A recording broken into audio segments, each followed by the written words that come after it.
set down by law to make sure that we leave office. When you leave office, you must be able to hold your head high.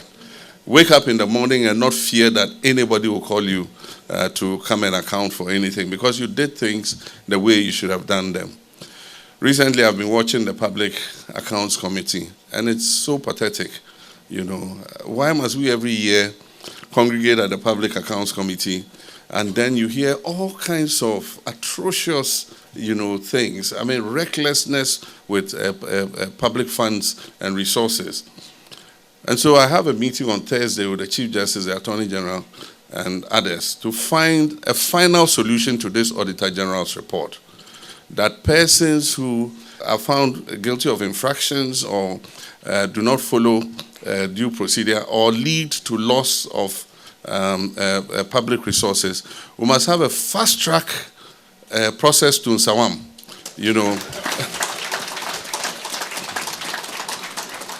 Fast track before you see you in Nsawam, 6 months. Until we do that, until there's a deterrent, we're going to come every year and they say total misappropriation and infractions of found out by the Auditor-General is about 15 billion cedis. I mean, if we save 15 billion cedis, can you imagine what it could do?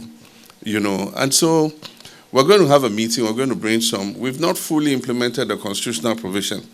There's a part of the provision that says after the Public Accounts Committee has sat on the Auditor-General's report, Parliament must set up a committee. What we don't know is whether it should be a parliamentary committee or it's a committee not necessarily made of parliamentarians to implement the findings of the Auditor-General. Right now what we use is the the ARICs. Every department is supposed to set up an ARIC. But once they've come from the Public Accounts Committee, virtually nobody follows up on what's the recommendations that were given. And so the Audit Reports Implementation Committees are not working. And so we must find a way where we are able to create a deterrent until people know that you can be held responsible for these things that you do. They'll continue to do the same thing. And so after Thursday, I'm sure we'll come up with some way where persons who are culpable of misusing the resources of the people will be held to account so that others, do not follow suit.